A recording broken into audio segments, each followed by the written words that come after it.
Aí, começou a gravar para a gente poder disponibilizar lá no Classroom para vocês depois. Estão vendo aí o slide?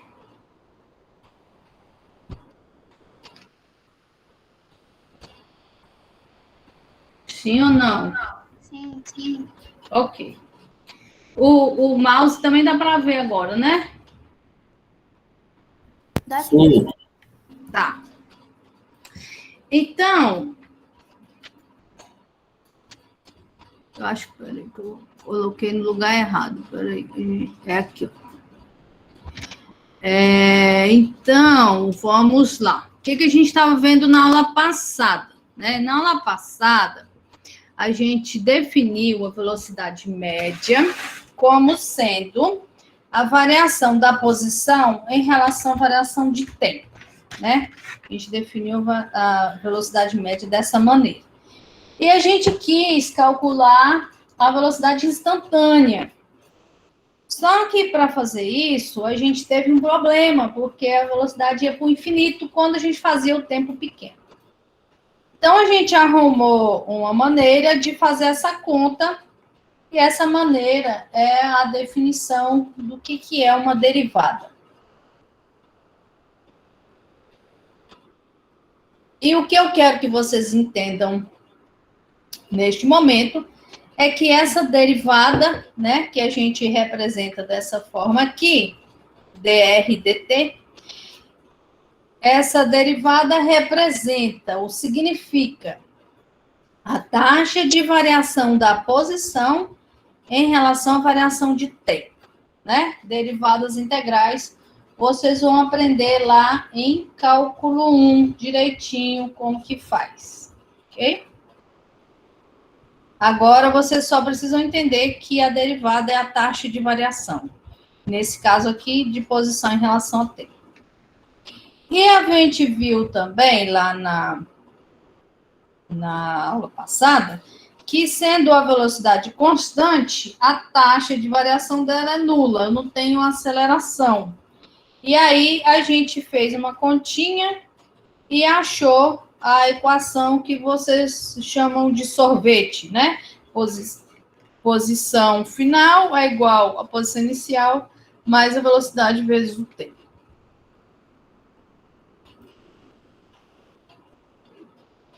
A gente também definiu lá na aula passada que a aceleração média é a variação da velocidade em relação ao tempo. Então, eu tenho ΔV dividido por ΔT, né? O delta representa a variação, final menos inicial. E a gente quis também saber a aceleração instantânea. Para isso, a gente também teve problemas, né? Porque se eu fizer esse ΔT bem pequenininho aí, eu tenho uma aceleração indo para o infinito. E a gente fez o mesmo processo, né, para conseguir achar a aceleração instantânea, que é a definição da derivada. Então, nesse caso aqui, eu tenho que a derivada é a taxa de variação da velocidade em relação ao tempo. Então, derivada é sempre taxa de variação de alguma coisa em relação a outra, né? No caso da aceleração, é da velocidade com o tempo. No caso da velocidade, é da posição com o tempo. Tudo bem? Isso é o que a gente viu na aula passada. Agora, hoje, a gente vai ver o movimento retilíneo uniformemente variado, né? Então, eu tenho que a velocidade num instante de tempo t é a taxa de variação da posição em relação a tempo. Né? Isso daí é uma definição geral, vale para qualquer situação. Definição do que é velocidade instantânea. E a aceleração é a taxa de variação da velocidade com o tempo. Né? Só que no movimento retilíneo uniformemente variado, a gente tem que essa aceleração é constante, ou seja, essa velocidade, ela varia, só que ela varia de uma maneira uniforme, ela varia com uma mesma taxa. Então, se a cada segundo aumenta 2 metros por segundo, esse aumento vai ser constante. A cada segundo aumenta 2 metros por segundo na velocidade. Vai somando e vai aumentando dessa forma. Ok? Então, eu vou fazer o mesmo processo que a gente fez na aula passada. Vou imaginar que esse dv e esse dt são números bem pequenininhos, né? Que quando a gente tirou o limite do delta t tendendo a zero, o delta t virou dt. E esse dt é um intervalo de tempo bem pequenininho. Se ele é um número bem pequenininho, eu posso passar ele para o lado de cá, ó. Então, vai ficar a aceleração vezes o tempo igual a dv. Eu vou tirar aqui o caráter vetorial, tanto da aceleração quanto da velocidade, porque a gente está num movimento retilíneo. Então, a gente pode a gente vai fazer essa conta somente na direção de x. Por isso que eu tirei aqui o vetorzinho da aceleração e da velocidade. É uma conta só em uma direção. E aí eu vou fazer a mesma coisa que a gente fez na aula passada. O que a integral faz, o que a derivada faz, a integral desfaz. É uma operação inversa. Então, eu tenho aqui dv e aqui eu tenho a integral. A integral vai desfazer o que a derivada fez. Não vai sobrar só a velocidade. Vai sobrar só a velocidade, mas eu tenho que avaliar aqui, ó, da velocidade final até a velocidade inicial. Então, isso aqui é a variação, é o final menos o inicial. Então, vai sobrar só o ΔV. Quando eu fiz a derivada, virou dv. Quando eu fiz a integral, voltou a ser o ΔV. Então, vai ficar assim, V menos o V final. Agora, aqui, ó, eu tenho a aceleração constante. A aceleração sendo constante, a integral não vai fazer nada com ela. A integral só vai fazer com a taxa de variação. A aceleração não varia, então a integral não vai afetar a aceleração. Ela vai passar aqui e a aceleração vai ficar do lado de fora. E aí ela chega no dt. Aí, de novo, o que a derivada faz, a integral desfaz. Então, antes era ΔT, virou um dt quando eu tirei o limite, e aí quando a integral passar aqui, vai voltar a ser o ΔT, t final menos o t inicial. Mas a gente vai considerar o t inicial como sendo zero. Então, vai ficar t menos zero, que é o próprio t. Então, essa integral aqui vai dar aceleração vezes o tempo. Essa integral aqui vai dar a velocidade menos a velocidade inicial. E essa equação aí é quem? Essa equação aí é a equação que te diz como que a velocidade varia em função do tempo para um movimento retilíneo uniforme.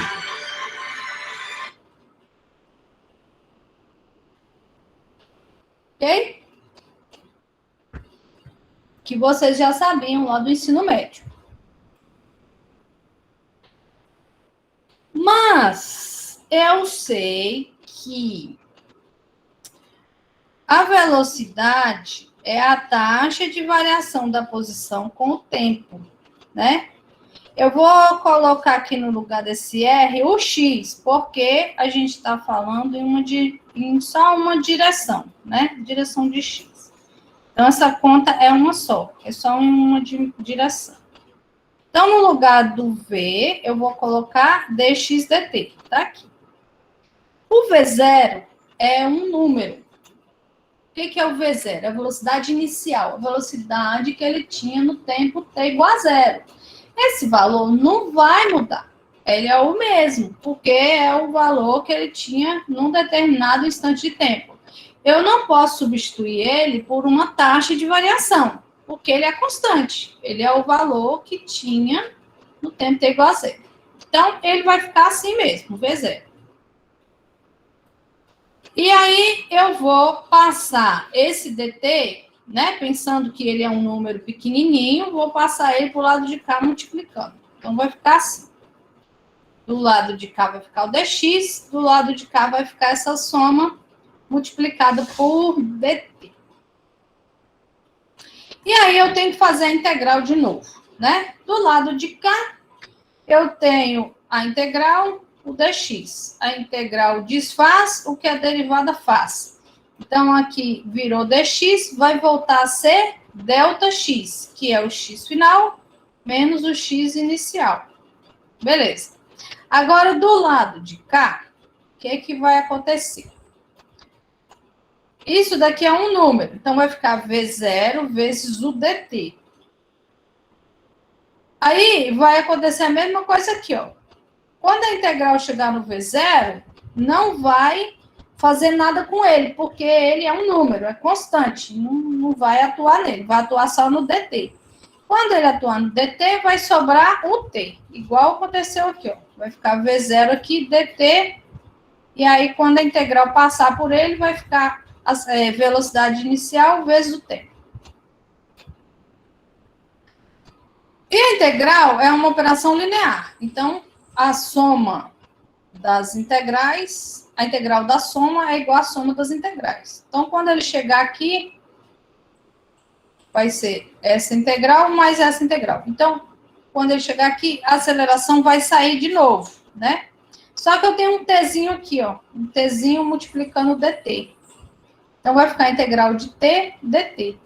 Integral de t dt é t ao quadrado sobre 2. Vocês vão ver isso direitinho lá em cálculo. Não se preocupem com isso agora. Só porque eu preciso mostrar para vocês de onde que essas equações saíram. Ok? Então, no fim das contas, a gente acha isso aqui, ó.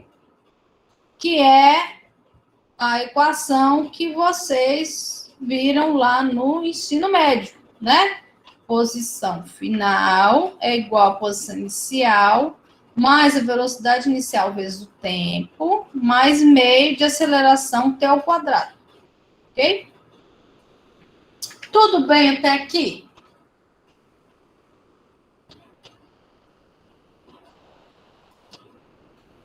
Diz para mim.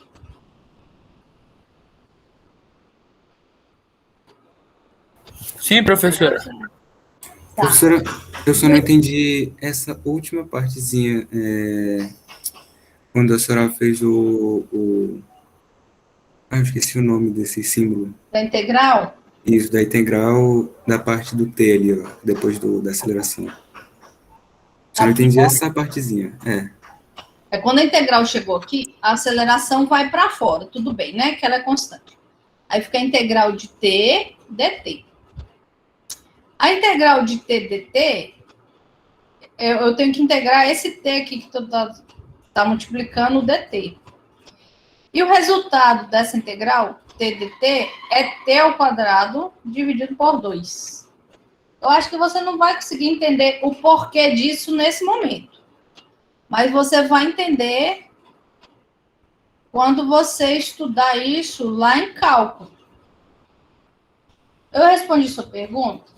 Eu acho que não. Eu entendi. É porque eu pensei que a aceleração ia ter que multiplicar também. Eu esqueci que ele passa direto pela aceleração. É, porque ela é constante, então ele passa direto, não vai atuar nela. Então ela fica aqui, ó. Tudo Vai bem. atuar no TDT. Aí TDT, integral de TDT é t ao quadrado sobre 2, tá aqui. Aceleração t ao quadrado sobre 2. Aqui passa direto pelo V0, a integral de dt dá t. Tudo bem? Tudo bem, professor. Mais alguma dúvida? Professora, o X0, ele apareceu... Quando eu for usar depois, eu já joga fora. Isso é do teclado. Pois é, por isso que eu tô lhe dizendo. Mas isso aqui é do teclado do Danilo, que o Pois meu é, tá mas aqui, ó. você tem que colocar no lugar... Murilo, você pode desligar seu Porque o microfone, meu tá aqui, ó. por favor? Ó. Murilo, Vai dentro, guarda, pode bota no desligar seu microfone, por Ele fica favor? guardado aí na caixa. Murilo, você pode desligar seu microfone, por favor? Obrigada. Desculpa, professora. Tudo bem, obrigada. O x0 apareceu daqui, ó, desse pedacinho. Integral de dx vai dar o delta x, que é o x menos o x0. Ficou do lado de cá. Aí ficou x menos x0 no lugar dessa integral. Aí eu passei o menos x0 para o lado de cá e ficou positivo. Entendeu? Foi daqui que ele apareceu. Fui dessa integral aqui, ó. Entendi, professora. Obrigada. Por nada. Mais alguma dúvida?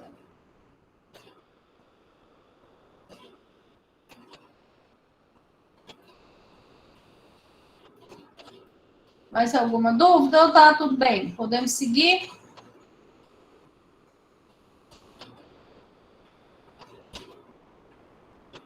Diz aí, gente. Podemos seguir, professor. Então, tá bom. Então, vamos seguir.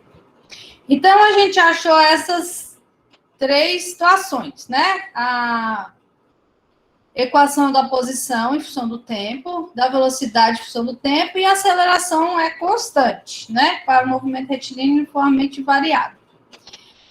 A posição varia com o quadrado do tempo, né? Então, qual que é o tipo de gráfico que eu tenho para representar a posição em função do tempo? Diz aí para mim.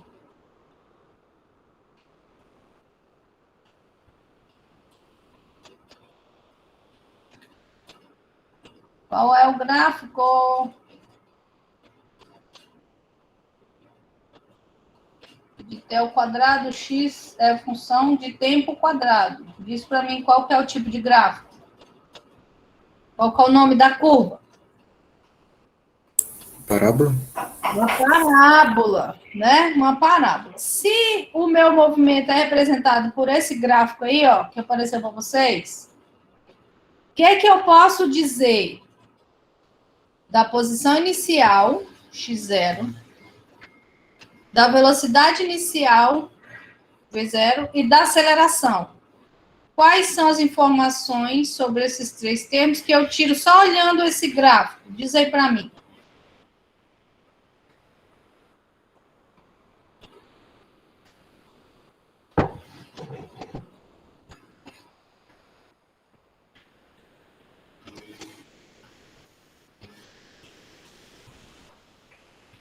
Diz para mim, então vamos começar de novo.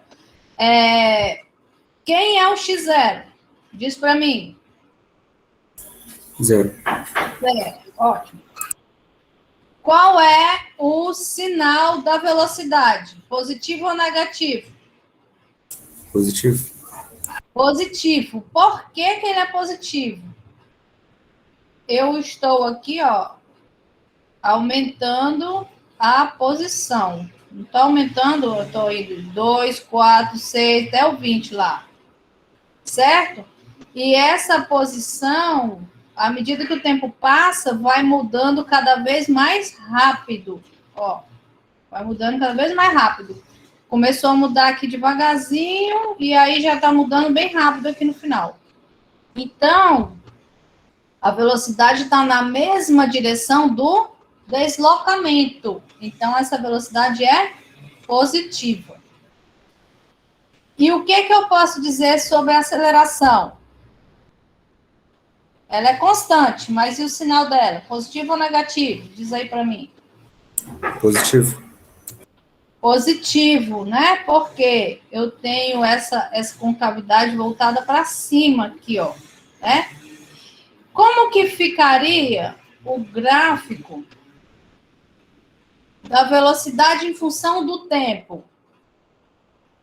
Como que é o gráfico da velocidade em função do tempo?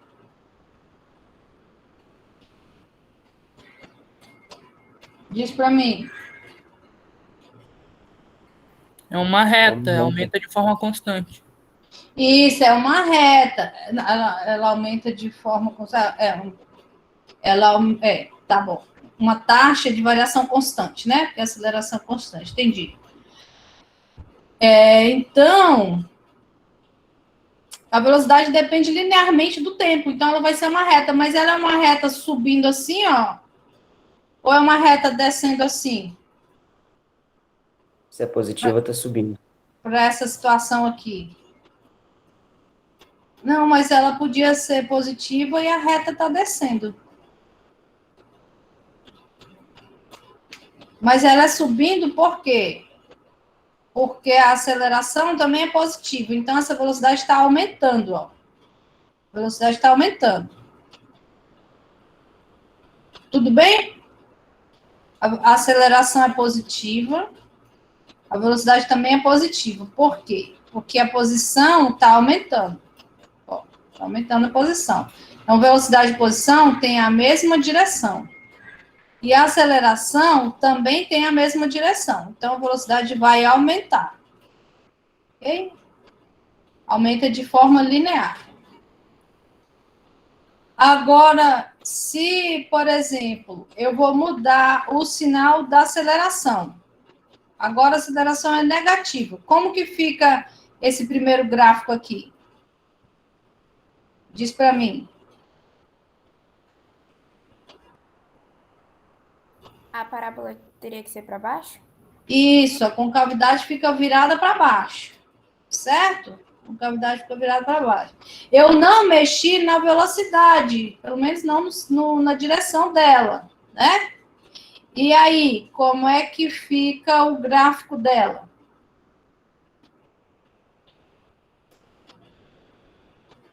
Da velocidade função do tempo. Velocidade função do tempo.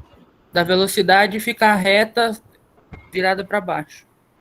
Isso, ficou uma reta descendente. Então, você veja que a velocidade continua sendo positiva. Ela continua sendo positiva. Só que a aceleração é negativa, então ela vai diminuir. Se ela continuar diminuindo, ela vai passar aqui a ser negativa, mas por enquanto ela ainda é positiva. Ela está aqui no 12, e aí ela vai diminuindo. Ok? Eu continuo andando na direção positiva do eixo X, ó. Eu continuo andando aqui, ó, 2, 4, 6. Então, a velocidade e a deslocamento tem a mesma direção. Só que à medida que o tempo passa, ó, vai diminuindo a taxa com que a velocidade aumenta. É o contrário do que aconteceu aqui, ó. Aqui começou a aumentar devagarzinho. Aqui aumentava mais rápido e agora está aumentando cada vez mais devagar. Ó. Aliás, está diminuindo, né? A posição ia variando mais rápido e foi variando cada vez mais devagar, porque a velocidade estava lá em 12 e foi diminuindo, né? Foi diminuindo. Tudo bem com a interpretação desses gráficos? Tudo Sim, certo. professor. Ok. Então, vamos pensar nesse gráfico aqui de novo, ó, que a gente viu na aula passada. Cada linha dessa representa um carrinho, né? Eu falei para vocês. E eu quero saber quais são os pontos nesse gráfico aí que eu posso ter um movimento retilíneo uniformemente variado. Diz aí para mim.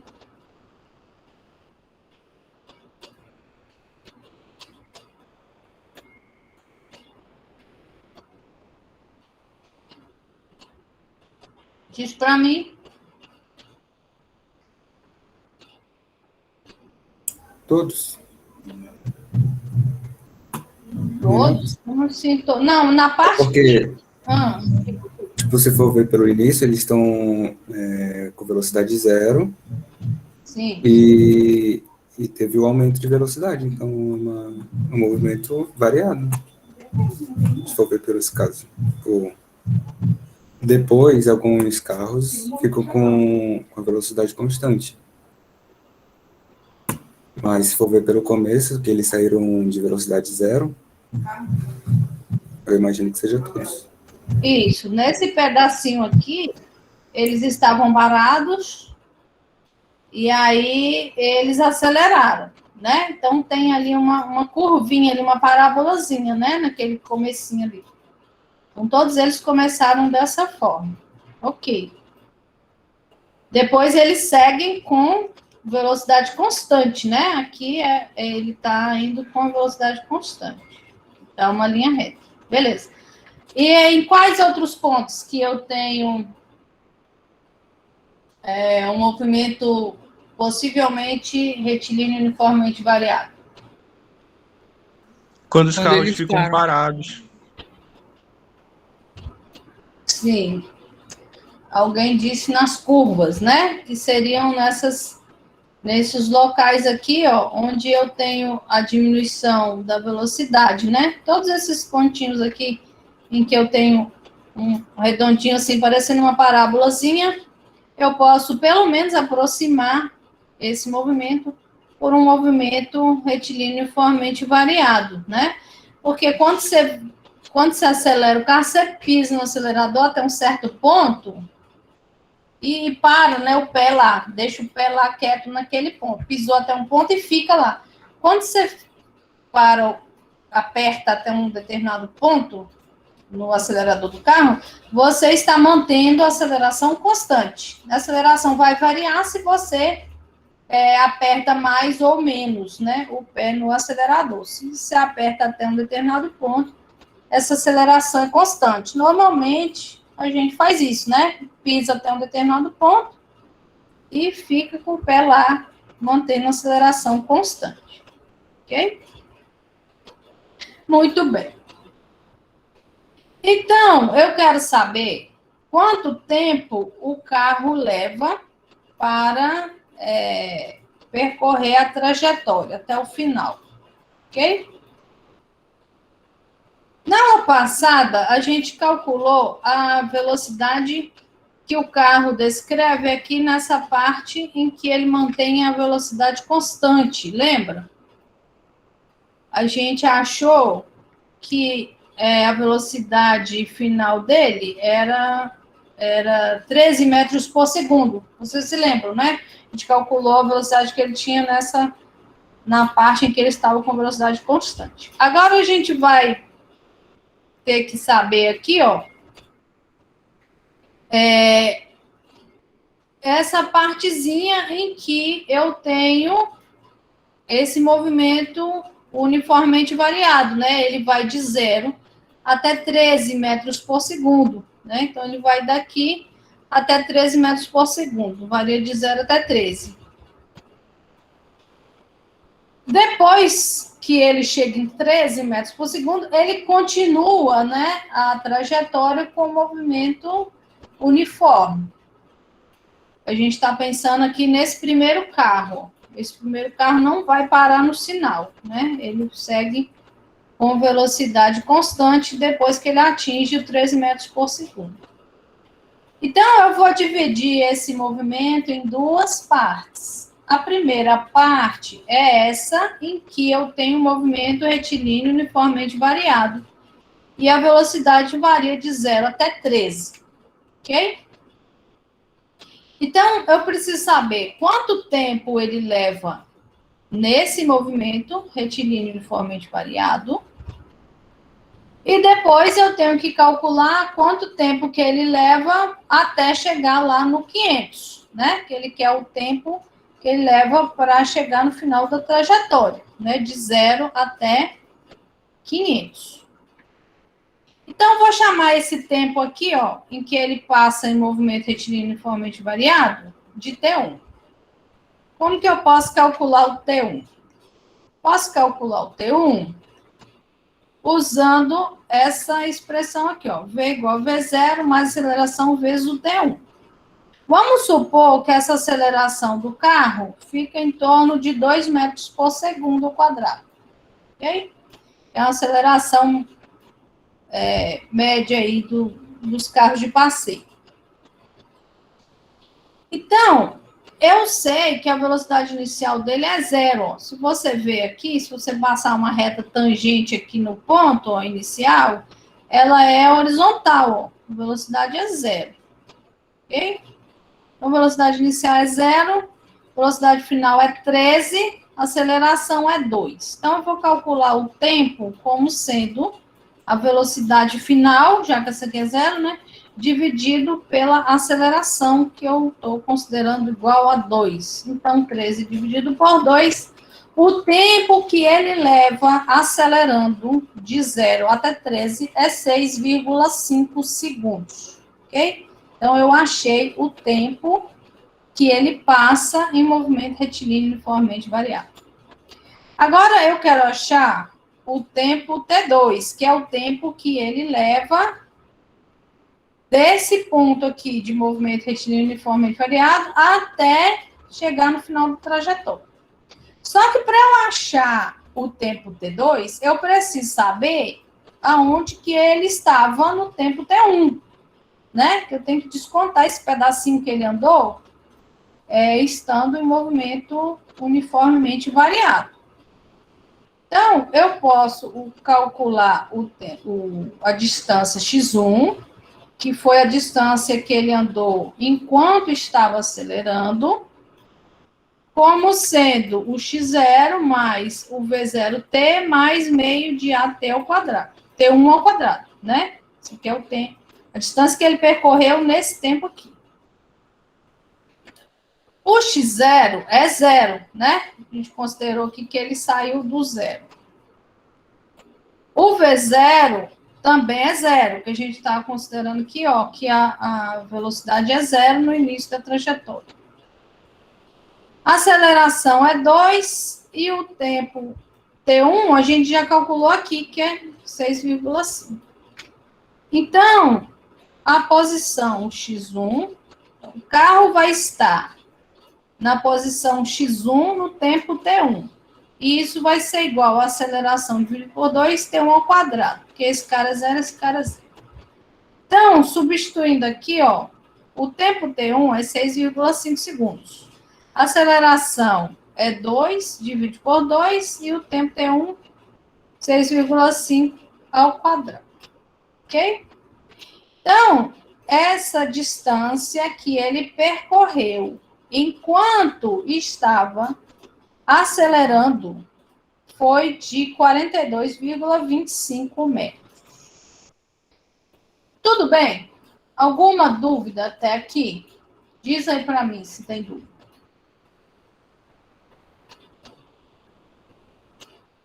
Nenhuma, TH. Tudo bem? Tudo bem. Então, vamos lá calcular o T2, né? Eu vou deixar aqui, ó, o T1 que eu achei, 6,5. E o X1 que eu achei, 42,25 metros, né? Vou achar agora o restante da trajetória que ele vai em movimento retilíneo uniforme. Então, a velocidade é 13 metros por segundo, que a gente achou na aula passada, né? Que ele vai nessa parte reta aqui da curva. E a distância, não, ou melhor, a posição final é 500 metros. Quando ele chegou aqui, ó, 500 metros. Só que a posição inicial dele não é mais o zero. A posição inicial dele é esse x1 aqui, ó, porque era aqui que eu estava quando atingiu, era aqui que ele estava quando ele atingiu 13 metros por segundo. Então, a posição inicial agora é 42,25 metros. Então, eu vou escrever a equação assim, ó, x2, que é a posição final, x1, que é a minha nova posição inicial, né, quando começou o movimento retilíneo uniforme. A velocidade, que eu já calculei, que eu sei que é 13. E o tempo T2, que é o tempo que eu quero achar, que é o tempo que ele levou aqui até chegar no 500 com velocidade constante. Então, o T2 vai ser, vou passar aqui, ó, o x1 para cá subtraindo, x2 menos x1, e vou passar o v para lá dividindo. Então, x2 menos x1 dividido por v. Substituindo aí, ó, o x2 é 500, o x1 é 42,25.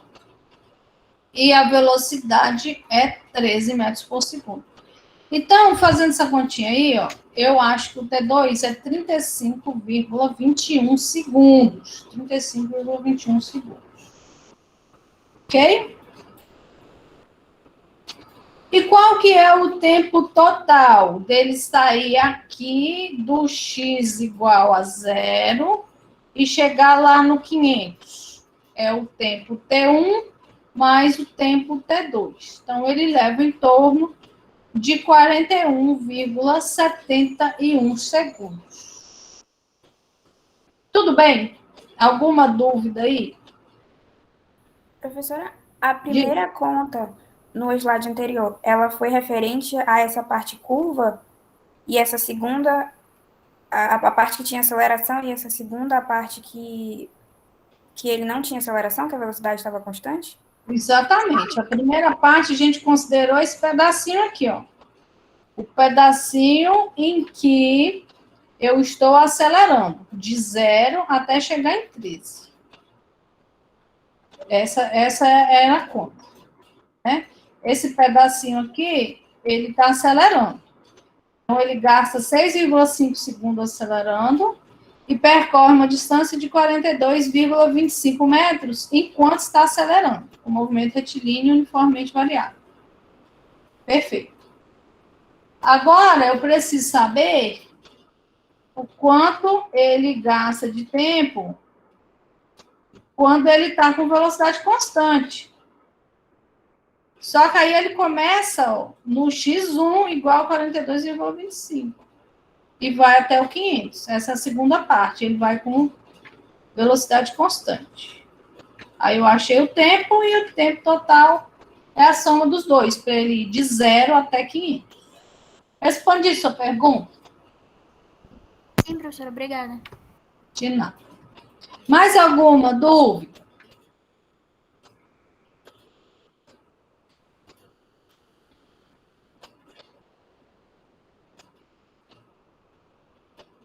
Não? Então tá bom. Agora, vocês também viram lá no ensino médio a equação de Torricelli, né? A equação de Torricelli, a gente pode conseguir ela através dessas duas equações. Não é uma coisa nova, entende? É só uma manipulação das equações que a gente já achou. Porque o que eu quero? Eu quero tirar a dependência do tempo aqui, ó. Vamos supor, eu não sei o tempo. E eu quero achar a posição, mas eu não sei o tempo. Ou eu quero achar a velocidade, mas eu não sei o tempo. Então, o que eu posso fazer para não ter que resolver um sistema de equações? Eu posso isolar o tempo aqui, ó. Passei o V0 para cá subtraindo, dividir pela aceleração. E aí eu substituo aqui e aqui. Aí vai ficar x de t igual a x0, que estava lá, v0, que estava lá. No lugar do tempo, v menos v0 dividido por a, metade da aceleração. No lugar de t ao quadrado, v menos v0 dividido por a, tudo isso ao quadrado. Aí eu vou passar esse V0, esse x0 aqui, ó. Eu vou passar para cá subtraindo, vou escrever x menos o x0 como sendo ΔX, tá? Para simplificar aqui nossa conta. Então, esse ΔX é porque eu passei o x0 para cá subtraindo, então ficou x menos x0, que é a variação, o ΔX. Esse primeiro cara aqui, ó, eu vou multiplicar V0 por V, ficou aqui, V0V. E aqui, V0 menos V dá menos V0 ao quadrado. E a aceleração que já estava lá. Do lado de cá, eu tenho que elevar esse cara aqui ao quadrado. Então, vai ficar V ao quadrado, tá aqui, menos 2 vezes o V vezes o V0, tá aqui, e menos o V0 ao quadrado, menos com menos fica positivo, o V0 ao quadrado está aqui. Agora, essa aceleração aqui embaixo, ela está ao quadrado, né? Só que tem uma aceleração aqui em cima. Então, aqui embaixo vai sobrar só uma aceleração vezes 2. Então, 2 vezes A. Agora, eu vou multiplicar todo mundo por 2. Então, vai ficar 2 aqui, 2 aqui, e esse 2 morre aqui com esse. E vou passar essa aceleração para lá multiplicando. Então, ficou assim, ó. Multipliquei esse lado aqui por 2, está aqui o 2. E multipliquei pela aceleração, está aqui a aceleração, ΔX. Desse lado, nessa primeiro termo aqui, ó, vai sobrar um 2 aqui, né? Porque não tem 2 aqui embaixo, então vai ficar aqui em cima. 2 V0V menos 2V0 ao quadrado. E esse cara aqui, como já tinha um 2 aqui embaixo, na hora que eu multipliquei, vai simplificar com esse 2 aqui de baixo. Então, vai ficar igual o que estava lá em cima. V ao quadrado menos 2V V0 mais V0 ao quadrado. Agora, é só arrumar isso aqui, ó. Porque eu tenho 2V0V menos 2V0V. Então, esse cara aqui morre com esse aqui. Aí, aqui eu tenho menos 2V0 ao quadrado mais V0 ao quadrado. Então, vai sobrar só 1 menos V0 ao quadrado. E esse V quadrado aqui também está sobrando aqui. Então, vai ficar assim, ó. 2, a aceleração ΔX, que eu já tinha do lado de lá. Esse V0 aqui, esse V ao quadrado aqui, que já estava lá. Esse cara morreu com aquele, e desse aqui menos esse aqui menos esse aqui, sobra menos V0 quadrado. E aí, arrumando aí os termos, vai ficar V ao quadrado igual V0 quadrado mais 2 vezes a aceleração vezes o ΔX. Lembra que aqui, ó, ΔX não é a posição, é o deslocamento, é a distância percorrida, é o X menos o X0, ok? Não é posição aqui na equação de Torricelli. Mas tá aí, V ao quadrado igual a V0 ao quadrado mais 2A ΔX. Tudo bem? Alguma dúvida? Podemos seguir? Professora, Diga. eu não entendi essa parte, a segunda, que é ΔX igual mais V0V. Daí para a próxima, eu não entendi direito. A senhora pode repetir para mim? Sim, claro. Olha só. O que eu fiz aqui? Gente, você pode pensar assim, ó. Escreve essa equação aí no seu caderno, que eu estou sem Vou colocar o negócio para poder escrever para vocês, que eu ainda não pus. Mas eu vou pôr. Na próxima aula já vai dar para a gente poder escrever. Escreve essa equação aí no teu caderno. Aí você multiplica os dois lados por 2 vezes A. 2 vezes a aceleração. Do lado de cá vai ficar 2A ΔX. Esse primeiro termo aqui, ó, eu vou multiplicar por 2A ΔX. Estou multiplicando os dois lados por 2A ΔX para não alterar a equação. Então, vou multiplicar aqui 2A vezes esse cara todo aqui. Só que eu tenho uma aceleração embaixo. Então, quando eu multiplicar por 2A em cima, o A de cima vai simplificar com o A de baixo. Então, vai sobrar só o 2 em cima. Então, vai ficar 2 vezes o V0V menos 2 vezes o V0, que é esses dois termos primeiros aqui, ó. Quando eu multiplicar esse cara aqui por 2A, eu tenho 2A embaixo, então não vai mudar nada nesse cara aqui, vai ficar igual. Então, vai ficar V ao quadrado menos 2V V0 mais V0 quadrado, igual estava lá. Tudo bem? Respondi sua pergunta? Deu para entender agora? Respondeu sim, professora. Muito obrigado. Por nada. Mais alguma dúvida?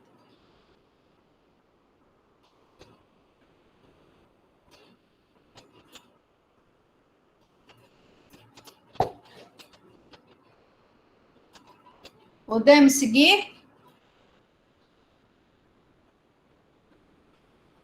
Sim, professora. Então, tá. Então, bom, a gente já viu todo o conteúdo, né? Assim, de matéria, a gente já viu todo o conteúdo. O que agora a gente vai fazer? A gente vai aplicar esse conhecimento em determinadas situações, mas o conteúdo vocês já sabem, né? É só esse que a gente já viu. Então, a gente vai fazer algumas aplicações. Então, por exemplo, vamos supor que você está lá cobrando uma falta. Aí tu quer chutar a bola e acertar aqui bem no cantinho aqui do gol, o goleiro não conseguir pegar. Aí como que você vai chutar essa bola? Você tem que saber qual que é a velocidade inicial dela. Você vai chutar a força que você vai chutar para ela adquirir a velocidade certa. Mas você também tem que chutar num ângulo certo, né? Você tem que fazer aqui, ó, um ângulo entre a velocidade da bola e o chão. Você não pode chutar ela paralela ao chão e você não pode chutar ela para cima. Tem um ângulo que eu estou chamando aqui de θ0, né? E esse ângulo vai definir se você vai acertar o cantinho ou não. Então, essa é a conta que você tem que fazer para conseguir acertar essa bola ali no cantinho do gol. Ok? Então, como que é o movimento dessa bola? O movimento dela vai ser uma parábola, né? Por que que ele vai ser uma parábola? Porque na direção de Y, eu tenho a aceleração da gravidade e ela é constante. Se ela é constante, então eu tenho que a posição depende do quadrado do tempo, né? Sempre que a aceleração é constante, a gente viu que a velocidade varia, a posição varia com o quadrado do tempo. E variar com o quadrado do tempo significa que a trajetória é parabólica. Então tá. Eu chutei, então, você chutou, então, ó, com a velocidade V0 aqui, fazendo esse ângulo θ0 aqui, ó, com o eixo do X. Como que você vai estudar esse movimento? Você vai separar em uma componente Y e uma componente X. Todas as vezes que você separa em componentes que são perpendiculares, esse movimento é independente. Então, o movimento em X é independente do movimento em Y. Isso significa que um não enxerga o outro, um não quer saber do outro, entendeu? Eles vão acontecer de forma independente. Eu posso pensar que o movimento em X é simplesmente um lançamento vertical. A bola vai subir, vai chegar aqui numa altura máxima e depois ela vai descer. Ok? Esse que é o movimento que a bola faz na direção de Y. Lançamento vertical. Agora, qual que é o movimento que ela faz na direção de X? O movimento que ela faz na direção de X é simplesmente um movimento retilíneo uniforme. Por quê? Porque eu não tenho aceleração na direção de X. Se eu estou desprezando a resistência do ar, eu não tenho aceleração na direção de X. Então, a velocidade em X, ela permanece constante, ela permanece a mesma, em todos os pontos. É um movimento retilíneo e uniforme. Então, eu posso pensar separadamente dessa maneira, porque o movimento que ela tem em Y não afeta o movimento que ela tem em X. Ok? Então, eu vou escrever a componente X da velocidade como sendo velocidade vezes o cosseno de t. Veja que isso aqui vale para qualquer ponto da trajetória. Só que o V que eu vou botar aqui e o θ que eu vou botar aqui depende do ponto que eu estou pegando. Se eu peguei aqui o ponto inicial, então esse V é o V0 e esse θ é o θ0.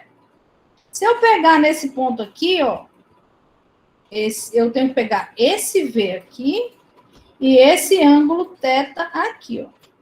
Esse ângulo θ, ele muda à medida em que em que a bola está subindo ou descendo. Esse ângulo vai mudar, ok?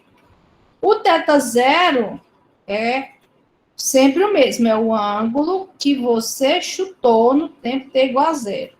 E o V0 também não muda, é a velocidade que ele tinha quando você chutou, né, no tempo t igual a 0. E a componente y, eu posso escrever como sendo V seno desse ângulo θ. Da mesma maneira, ele vai variar aqui, ó. O θ vai variar. E no caso da componente y, o V também varia, né? Ele vai diminuindo, depois ele vai aumentando. No caso desse x, esse V aqui é sempre o V0, né? No caso do y, não, ele vai mudar. E o θ também vai mudar, à medida que a bola vai percorrendo a trajetória. Ok? Então, vamos pensar na seguinte situação. Eu quero saber... antes disso, vamos pensar aqui no x. Na direção de x, então, eu tenho velocidade constante, né? Se eu tenho velocidade constante, eu tenho um movimento retilíneo uniforme e eu posso descrever o movimento em x como sendo x igual a x0 mais a velocidade em x vezes o tempo, né? E na direção de y, eu vou ter a aceleração, que é a aceleração da gravidade, que é constante, né? A gente vai considerar constante, que a bola não vai subir tanto assim que eu preciso levar em conta a variação na aceleração da gravidade. Então, aceleração da gravidade é constante. E outra coisa, quando vocês forem fazer contas, né, em exercício, contas numéricas, vocês precisam usar a aceleração como sendo 9,8. A gente não usa 10 aqui, tá bom? Senão vai achar o resultado errado. O valor correto para a aceleração da gravidade é 9,8. Então, eu posso usar tanto essa equação da posição, né? Y igual a y0, V0y mais meio de a até o quadrado, né? Que é o movimento retilíneo uniformemente variado. Como eu posso usar a equação da velocidade que a gente achou, né? V y igual a V0y, aceleração vezes o tempo. E eu posso usar também Torricelli, né? Que a gente achou também através dessas duas equações aqui. Eu posso usar Torricelli. E como eu falei para vocês, o movimento em Y é independente do movimento em X. Um não quer saber o que está acontecendo com o outro. Ele simplesmente vai embora.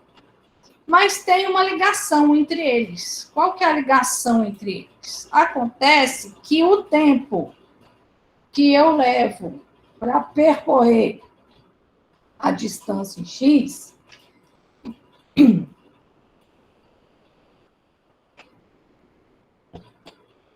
o tempo que eu levo para percorrer a distância em X é o mesmo que eu levo para subir no Y e descer de volta. Quando a bola bateu aqui, ó, o movimento em X acabou. Então, o movimento em X só vai durar enquanto a bola estiver subindo e descendo. Na hora que ela bater aqui, acabou o movimento em X. Então, o tempo é o mesmo. Se eu acho o tempo aqui, eu posso usar lá e vice-versa, ok? Só tem que tomar cuidado, né? Porque você tem que usar o tempo de acordo com a posição. Se eu estou usando aqui o alcance máximo, é o tempo de subir e descer. Se eu estou aqui, ó, se eu só subir, cheguei aqui na altura máxima, não é o tempo da bola chegar lá, né? A bola vai estar aqui, ó, na metade do alcance. Então, só essa relação entre o tempo e realmente em que ponto da trajetória o objeto se encontra, que você tem que tomar cuidado. Ok? Então, agora, vamos pensar aqui, ó, que ele começou com velocidade inicial v0 e o ângulo inicial era θ0. E eu quero saber quanto tempo ele gasta para chegar à altura máxima, né? A altura máxima é esse ponto aqui da trajetória. O que acontece nesse ponto aqui da trajetória? Acontece que a velocidade VY vai diminuindo, chega aqui é zero, né? Chega aqui é zero. Aí, eu vou... Opa, peraí, no outro. Aí eu vou usar, então, ó, Torricelli, por quê? Eu não sei o tempo que ele leva, né? Não sei o tempo que ele leva. Eu quero achar o tempo que ele leva. Mas para eu achar o tempo que ele leva, eu preciso saber qual é a altura máxima, que é o ΔY. Então, ele quer saber a altura máxima e quanto tempo que ele leva para chegar na altura máxima. Então, eu vou fazer aqui Torricelli. O V0Y é a velocidade que ele tinha quando eu chutei, né? A componente Y que ele tinha quando eu chutei. Mas o VY, ele é zero, porque é a velocidade que ele tinha quando chegou lá na altura máxima. E quando ele chegou na altura máxima, ele parou. Então, vai ficar assim, ó, 0, V0y². No lugar da aceleração, eu vou colocar menos g, porque a aceleração aponta para baixo e o meu eixo y aponta para cima. Então, a aceleração é negativa, está diminuindo a velocidade. Então, é menos g, aceleração menos g. Então, vai ficar 2, que já estava lá, menos g. E aqui, o ΔY é o ΔY máximo, né? A altura máxima. Então, escrever passando esse cara para o lado de lá, eu posso escrever como sendo V0y² dividido por 2g. Só que o V0y, ele é o V0 seno do θ0, lembram? Ó, a gente fez a decomposição da velocidade. Então, o V0y é o V0 seno de θ0. Então, eu vou substituir aqui. Então, vai ficar V0² seno quadrado de θ0. Ok? Então, essa é a altura máxima.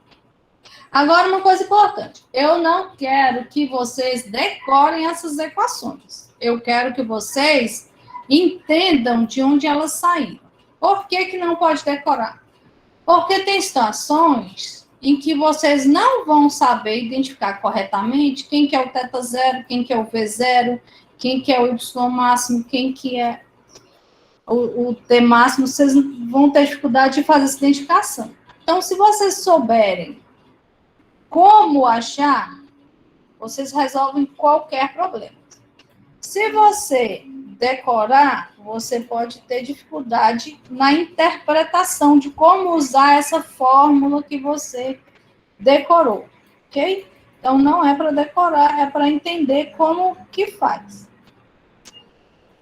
Agora, o tempo. Para achar o tempo, eu posso usar tanto a equação da posição, né? Porque agora eu já sei aqui a posição, quanto essa equação aqui da velocidade, ó. Eu vou usar essa daqui por quê? Porque é mais fácil. A outra envolve t ao quadrado, e a gente não quer fazer conta com tempo ao quadrado. Então, eu vou usar essa daqui que é mais fácil. Porque o VY é zero, eu já sei que o VY é zero, né? O V0y é V0 seno de θ0. Então, o tempo vai ser... e a aceleração, ó, esqueci, a aceleração é menos g. Então, aqui é zero, aqui é V0 seno de θ0, a aceleração é menos g. Então, eu vou passar esse cara para cá, e aí passo g para lá, dividindo. Então, vai ficar O tempo para chegar na altura máxima é igual ao V0 seno de θ0 dividido por G. Tudo bem? Alguma dúvida aqui? Diz aí para mim. Professor, Diga. esse TM é o tempo de subida? Isso, é o tempo para ele chegar na altura máxima. Ah, tá, obrigado.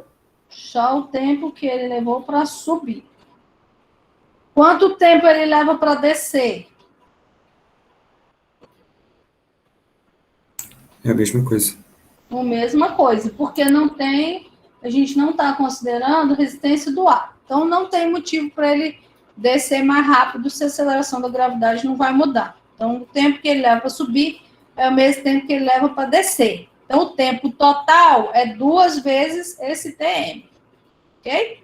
Que é o que a gente vai fazer agora, ó. Que agora eu quero saber o alcance, né? O que é o alcance? O alcance, a gente pode chamar de R aqui, ó. É a distância que ele percorre no eixo dos X. Quero saber quanto que ele percorre no eixo dos X. Quanto que ele percorre no eixo dos X, eu vou calcular com a equação de movimento retilíneo e uniforme, né? Porque eu não tenho aceleração no eixo dos X. Então, eu vou passar o x0 para cá subtraindo, vou fazer x menos x0 igual ao ΔX. E esse ΔX vai ser o alcance. Por quê? Se eu não comecei o movimento no x igual a 0, entendeu? Isso já vai ser levado em conta que quando eu faço o ΔX. O alcance não é a posição que ele estava no final. O alcance é o quanto que ele andou. O quanto que ele andou é o ΔX. E a velocidade em x é a velocidade inicial em x, que é o V0 cosseno de θ0, né? A velocidade em x não muda, então é sempre o V0 cosseno de θ0. E esse tempo aqui é o tempo total. Então, tá. O tempo total, a gente já viu que é 2 vezes o tempo para chegar na altura máxima. Então, eu vou escrever ele como sendo 2 V0 seno de θ0 dividido por G. E aí, vou substituir aqui, ó. Antes de substituir aqui, vai ficar esse 2 aqui, tá aqui. Eu já tinha um V0 aqui, aí tem mais outro aqui, fica V0 ao quadrado. O G está aqui dividindo. E aí sobrou daqui o cosseno de θ0 e daqui um seno de θ0. Mas esse negócio está meio feio, né? E aí, o que a gente pode fazer para ele ficar mais bonitinho? A gente pode usar uma relação trigonométrica, né? Essas relações trigonométricas, normalmente você acha na contracapa do livro de cálculo. Sempre tem, ou no apêndice. Sempre tem essas relações nos livros de cálculo, tá? Não é para decorar nem nada, é para ir lá e olhar no livro qual que é a relação que você pode usar. Nesse caso aqui, ó,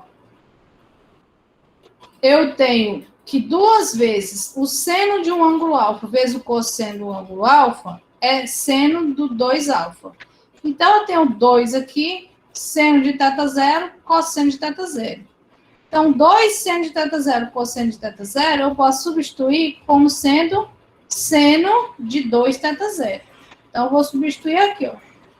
Aí vai ficar que o alcance é V0 ao quadrado dividido por G, seno de 2θ0. Ok?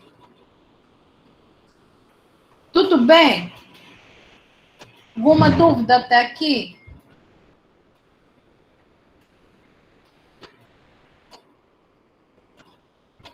Sim ou não? Responde aí para mim. Diz para mim. Não, professor. Não, professor. Não, professora. Beleza, então vamos pensar aqui nessas equações, ó. Eu tenho aqui, você chutou a bola aqui, ó. no x igual a zero. Aí você vai chutar com a mesma força, você vai dar ela a mesma velocidade inicial, a princípio. E aí você só vai mudar o ângulo ó, de lançamento. Então, na primeira vez que você chutou, o ângulo θ0 que você deu foi de 15, ó. 15.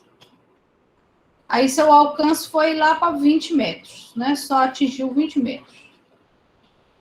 Mas se você chutar com um ângulo de 75, você vai ter o mesmo alcance de 20, só que ele vai subir um tantão aqui, ó.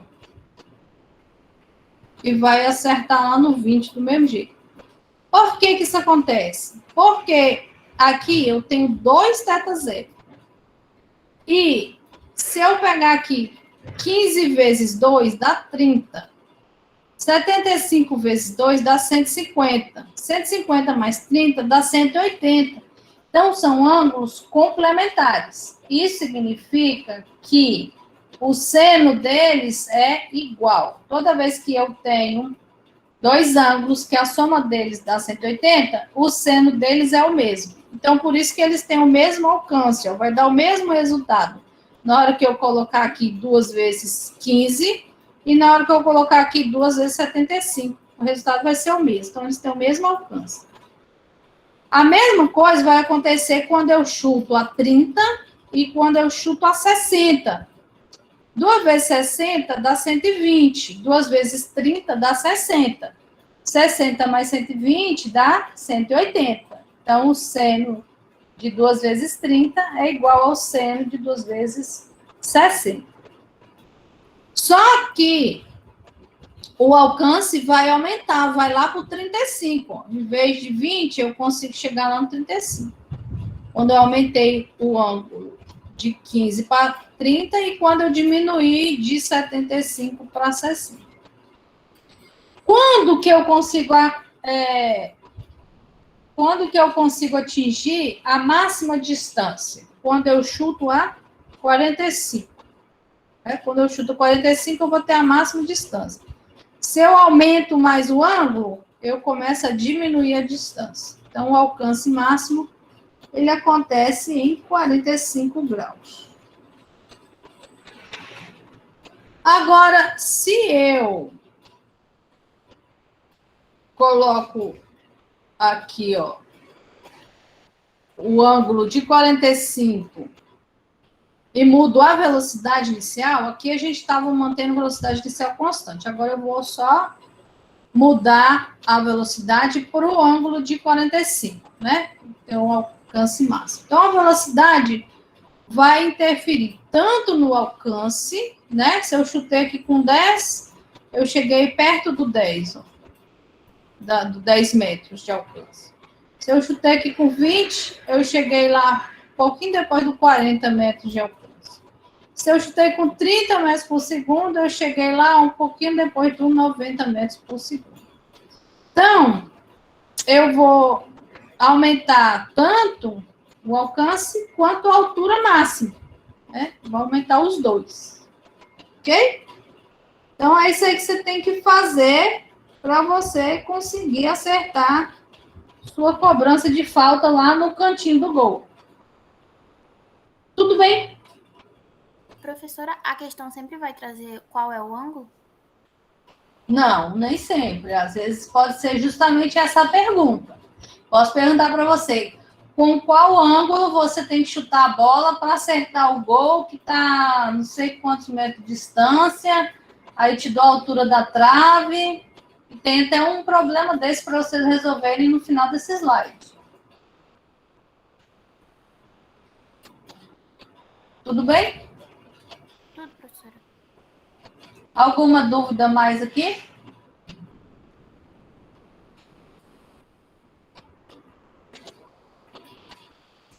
Não, professora. Tudo certo? Então, vamos pensar agora na relatividade de Galileu.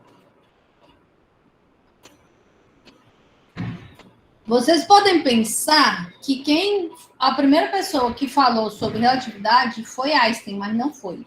primeira pessoa que falou sobre relatividade foi Galileu.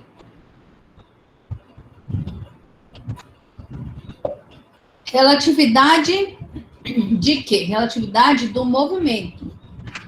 Movimento é relativo. Foi Galileu que falou isso primeiro.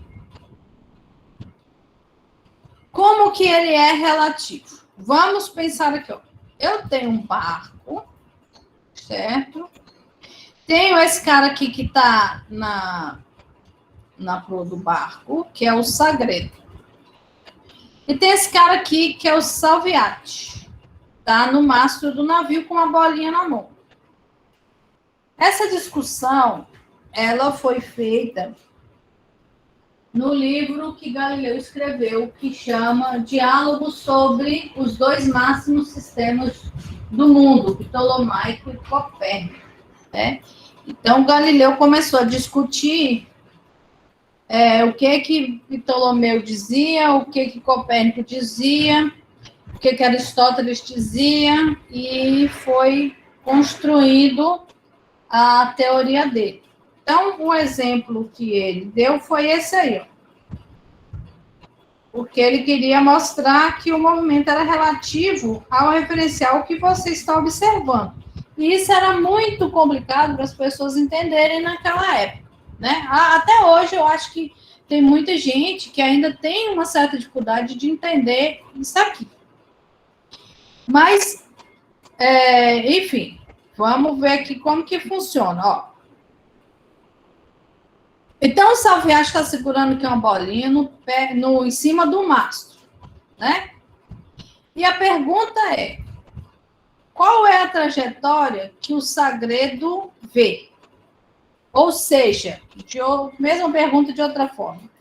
A bolinha vai cair aonde? No pé do mastro, atrás do mastro ou na frente do mastro? Diz aí para mim, onde que a bolinha cai? O barco está andando com velocidade constante para a direita. Onde a bolinha cai? No pé do mastro, à direita do mastro, à esquerda do mastro. No pé do mastro, eu acho. No pé do mastro, você acha? Por que você acha no pé do mastro? Porque a bola tá andando na mesma velocidade que o barco, né? Porque o cara tá segurando a bola, né? Então ele vai lançar e ela vai cair no pé do mastro. Exatamente. Então, ele não vai lançar, né? Na verdade, ele só vai deixar cair, ele vai só soltar. Quando ele solta, antes dele soltar, eu tenho o barco andando nessa direção, aí eu tenho a bolinha, tem a mesma velocidade horizontal que o barco. Então, eu soltei, ela começa a cair, né? Começa a cair em queda livre. Só que o barco está se movimentando para a direita, né? Então, ela vai caindo. Ela vai caindo. Mas esse cara aqui, ó, o Sagredo, ele também está se movimentando para a direita com a mesma velocidade do barco. Então, o que ele enxerga? Ele enxerga a bolinha simplesmente caindo aqui, ó. Ele não enxerga o movimento em X porque ele está com o mesmo movimento em X. Então, ele enxerga só uma queda livre, ela cai em linha reta. Tudo bem?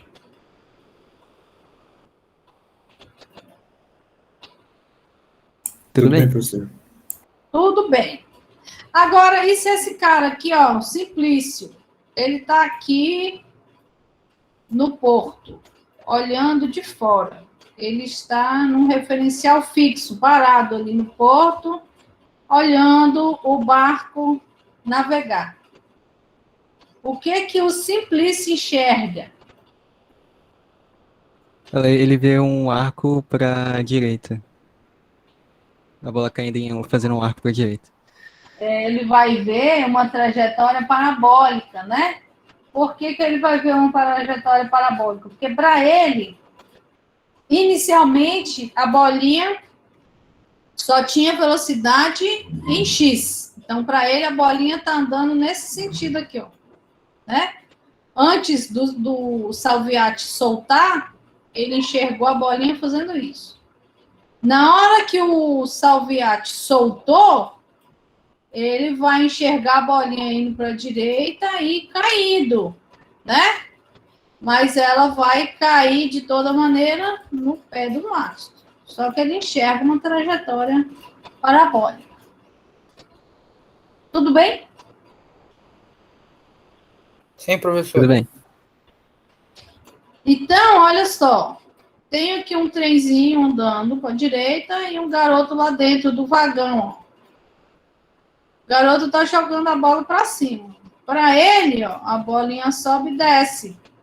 Ele só enxerga um lançamento vertical. Subiu, desceu e cai de volta na mãozinha dele. Tá vendo que cai de volta na mão dele? Cai de volta na mão dele. Desde que o trem esteja andando com velocidade constante. A bola, o trem e o menino têm a mesma velocidade na direção de X. Agora, se eu botar um carinha aqui fora olhando lá, ó, o menino dentro do vagão, o que esse carinha que está de fora vai enxergar? A bola fazendo várias parábolas. Várias parábolas. Ó, subiu e desceu. Qual que é a trajetória que ele enxerga? É uma parábola, né? Olha lá. Subiu e depois desceu. Trajetória parabólica. Né? Tudo bem?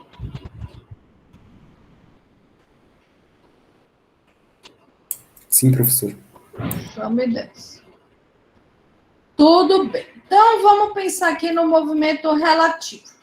Vamos supor que eu estou olhando lá um barquinho subir ou descer o rio. Né? O que acontece? Acontece que se eu estou aqui no porto, né, olhando o barco lá no rio, eu tenho duas situações aqui a princípio.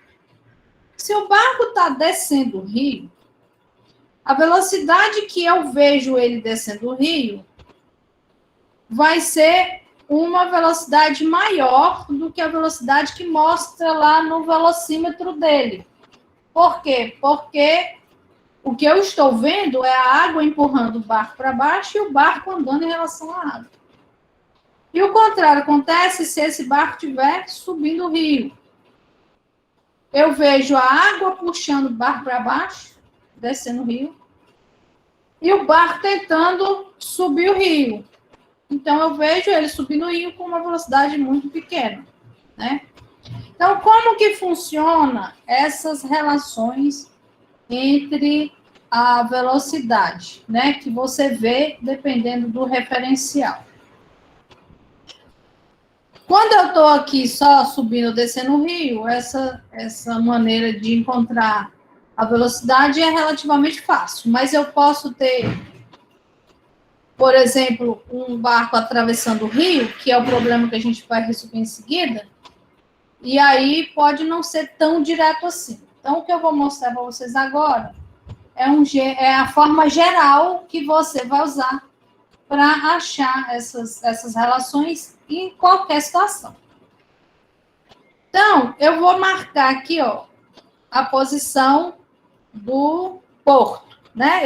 Você está aqui parado no porto, olhando o barco descer o rio. Vou falar descer o rio, mas vale para subir o rio também, tá? Dá na mesma. Aí você vai, então, localizar esse barco em relação ao seu referencial. Então, eu tenho aqui a posição do barco em relação à terra, né? Que eu estou chamando esse referencial aqui de terra. Você está lá no porto. Então, você marcou a posição do barco em relação à terra. Agora, você tem que marcar uma referência na água, porque a água está se movendo também. Então, você tem que levar em consideração o movimento da água em relação a você. Está parado lá no porto. Como que você pode fazer essa marcação? Você pode, por exemplo, no momento em que o barco saiu do porto, você deixa cair uma boia. Uma boia simples, sem motor nem nada. Então, essa boia vai andar com a mesma velocidade da água. né? Ela vai andar com a mesma velocidade da água. Então, você vai marcar esse ponto de referência na água. Então, eu soltei uma boia no momento em que o barco saiu do porto.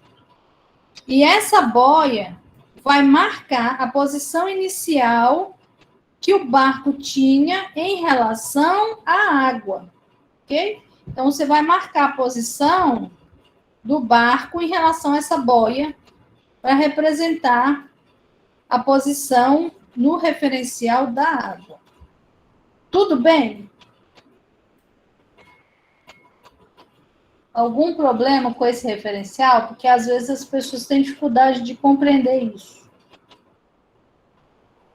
Tudo bem? Sim, professora. Ok.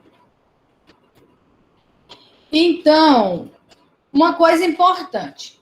Esse referencial móvel, que no nosso caso aqui é a água, ele não pode estar com uma velocidade variando, nem aumentando nem diminuindo. Ele tem que andar com velocidade constante. Por quê? Porque se ele estiver com velocidade variável, as leis de Newton não se aplicam a esse referencial. A gente vai ver isso direitinho lá em leis de Newton, quando a gente estiver estudando referenciais inerciais. A gente vai fazer um problema do elevador, o elevador subindo, descendo com a pessoa dentro do elevador. E aí vai ficar bem claro para vocês por que esse referencial não pode estar acelerado, ele tem que estar com velocidade constante, tá bom? Mas, por enquanto, a gente só vai pensar que esse referencial anda com velocidade constante. Um é parado, um é fixo, e o outro tem que andar com velocidade constante. Tá bem? Então, eu marquei aqui a posição do barco em relação à boia, que marca o ponto inicial, né, do barco em relação à água. O ponto inicial, posição inicial na água. Agora, eu tenho que localizar essa boia em relação a você que está lá no porto, olhando a cena. Então, eu vou localizar o referencial móvel em relação ao referencial fixo. Ok? E agora, veja que essa relação vetorial aqui, ó, fica bem fácil, né? Como que eu posso escrever o vetor xbt em relação ao vetor xat e xba? Diz aí para mim, qual que é a relação entre esses vetores? XBT é igual a XAT mais XBA? Exatamente, é uma soma de vetores. Aqui a gente está, todo mundo, na mesma direção, mas a gente pode ter vetores perpendiculares. Só que a soma vetorial vai ser a mesma, né? XBT igual a XBA mais XAT. E agora, olha só que legal. A derivada é uma operação linear. Então, se você achou a relação entre esses vetores posição, quando você fizer a derivada, você vai manter a mesma ordem, porque a derivada é uma operação linear. Então, eu vou derivar aqui a posição para achar a relação entre as velocidades. Aí, eu vou fazer a derivada do xbt em relação ao tempo. Isso é a velocidade do barco em relação à terra. Vou fazer a derivada da posição do barco em relação à água, em relação ao tempo. Isso é a velocidade do barco em relação à água. A derivada da posição da água em relação à terra. Isso é a velocidade da água em relação à terra. Então, se eu achei essa relação aqui, ó, xbt igual a xba mais xat, a velocidade vai seguir a mesma ordem. VBT igual a VBA mais VAT. Tudo bem? Segue a mesma ordem. A mesma coisa vai acontecer quando eu derivar de novo para achar a aceleração. Então, aqui eu tenho a derivada da velocidade do barco em relação à terra. Isso é a aceleração do barco em relação à Terra. A derivada da velocidade do barco em relação à água. Isso é a aceleração do barco em relação à água. A derivada da velocidade da água em relação à Terra. Isso é a aceleração da água em relação à Terra. Ok? Só que diz para mim quanto que tem que ser a aceleração da água em relação à Terra. Quanto que tem que ser?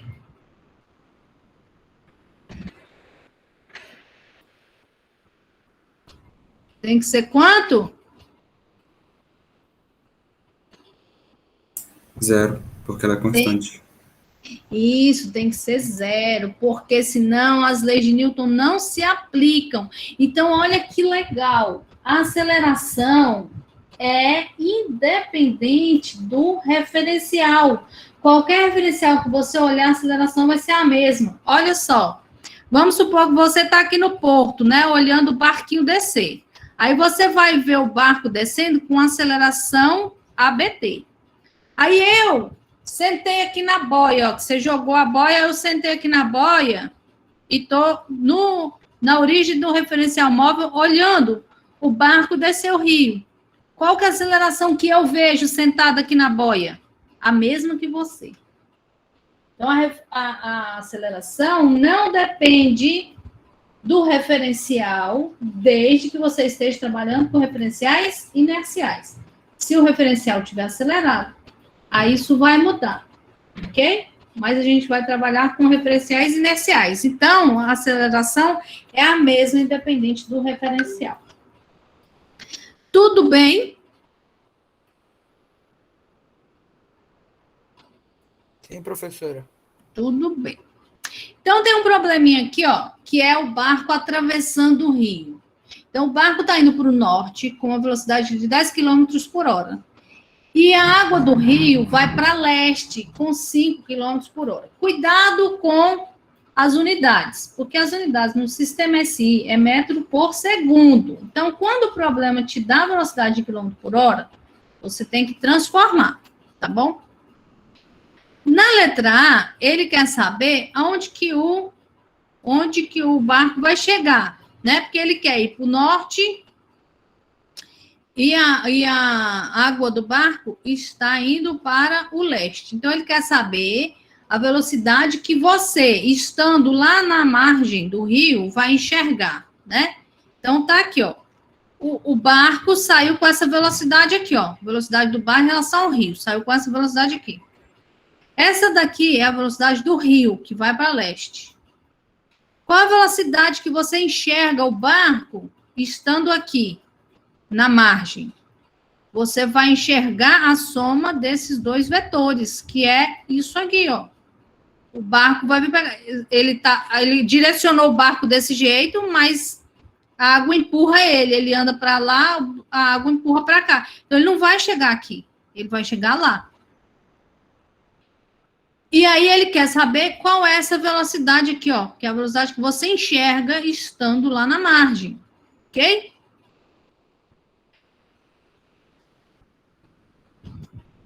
Então, essa é a letra A. Vocês tentem resolver. Esse problema está resolvido aqui no slide. O slide está disponível lá na nossa sala do AVO. Tá? Mas eu quero que vocês tentem resolver. Aí, se não conseguir, dá uma olhada lá no slide, a solução. E aí, ainda assim, se não entender, aí vocês perguntem nas próximas aulas, tá bom? Pode perguntar. Agora, na letra B, o que ele está falando? Ele está falando que o barco vai continuar com essa velocidade de 10 km por hora, que é a velocidade do motor do barco, né? Só que ele quer realmente chegar aqui, ó. Ele saiu daqui e quer chegar aqui. Qual é a direção que ele tem que colocar a velocidade do barco? Porque se ele colocar na direção reta, a gente já viu que o barco vai descer para cá. Então, ele tem que direcionar essa velocidade para lá. Que aí ele anda para lá, a água empurra para cá e ele chega aqui onde ele quer. Agora, quando ele fala velocidade, ele está falando vetor velocidade. Então, é módulo, direção e sentido, tá? Tanto na letra A quanto na letra B. Você tem que achar o módulo e esse ângulo aqui, ó, tá? Esse ângulo aqui e aqui, esse ângulo aqui. Você tem que achar o módulo e o ângulo. E o ângulo vai ser diferente, tá? Da letra A para a letra B. Bom, nosso tempo está acabando, então eu quero que vocês resolvam isso. Deixa só eu falar uma coisa aqui rapidinho a respeito de um outro probleminha que vai ficar para vocês resolverem também. É que nem sempre você pode considerar que... Não, peraí, alguma dúvida lá na questão do barco? Deu para entender o que é para fazer?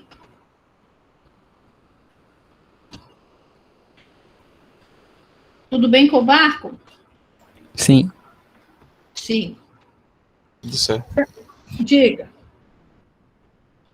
Não, só confirmei, professor. Ah, tá, beleza. Então, agora eu tenho aqui a seguinte situação. Eu tenho um ônibus desses grandões, ó, tá vendo? Ele é triplo. E eu quero ultrapassar esse ônibus. Então, meu carrinho tá aqui atrás, ó. E aí eu quero passar. Só que para você ultrapassar o ônibus, você vai ter que levar em consideração o tamanho dele, né? Um ônibus triplo assim tem mais ou menos 19,8 metros. E você vai ter que levar em conta também o tamanho do teu carro, né? Um carrinho de passeio é mais ou menos, né, 3,85 metros. Por que você tem que levar em conta o tamanho? Porque para você ultrapassar o ônibus, você tem que pensar que o seu para-choque dianteiro estava atrás do para-choque traseiro do ônibus. E para você realmente ultrapassar ele todinho, o seu para-choque traseiro tem que estar à frente do para-choque dianteiro dele, senão você vai bater nele. Certo? Então, você tem que levar em conta tanto o tamanho do ônibus quanto o tamanho do teu carro. Você vai marcar um pontinho. Você pode marcar um pontinho, por exemplo, no para-choque dianteiro ou no para-choque traseiro. Tanto faz. Desde que você não mude esse ponto de lugar. Ok? E aí, você tem que levar em conta o tamanho do ônibus e o tamanho do carro. E o problema é o seguinte. Ó, você quer ultrapassar o ônibus triplo. O ônibus passa com uma velocidade de 40 km por hora e tem um comprimento de 19,8 metros. Aí você está aqui, ó, o seu para-choque dianteiro está a 5 metros do para-choque traseiro do ônibus, ok? Tá essa distância. Você quer ultrapassar, então seu para-choque traseiro tem que estar à frente do para-choque dianteiro do ônibus. Aí o seu carro tem 3,8 metros e a aceleração dele é 1,8 metros por segundo ao quadrado. E eu quero saber quanto tempo você vai levar para sair daqui do repouso e ultrapassar totalmente o ônibus. Ok? O ônibus está a velocidade constante de 40 km por hora. Agora, você tem que tomar cuidado para não pegar multa, né? A velocidade máxima da via é 60 km por hora. Se você passar disso, você vai pegar multa e ninguém quer que você pegue a multa, tá bom? Tudo bem? Deu para entender o problema? Deu sim, professora. Beleza. A gravação das aulas vão estar no mesmo link que você achou lá para entrar nessa aula. Eu vou tirar o link do Meet e colocar o link do YouTube, tá? A aula vai ficar lá gravada. Na hora que você entrar lá na sala, você vai ver assim, no lugar de link para assistir a aula, você vai ver lá, gravação da aula do dia tal. Vai ficar lá no AVA, tá? O Eric está perguntando aí no chat. Tudo bem, gente? Alguma dúvida, alguma pergunta?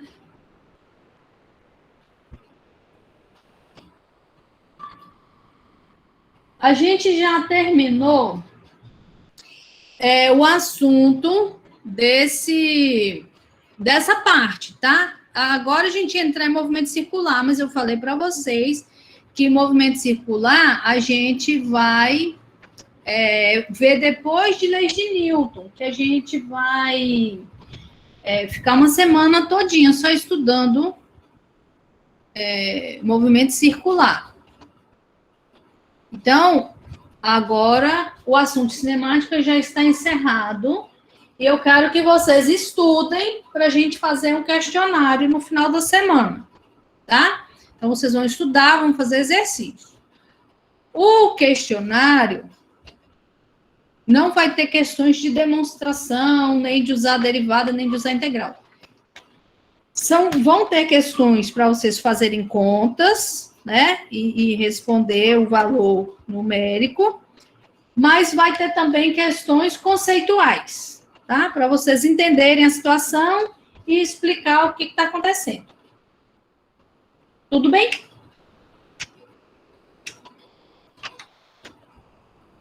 Dúvidas, perguntas, considerações?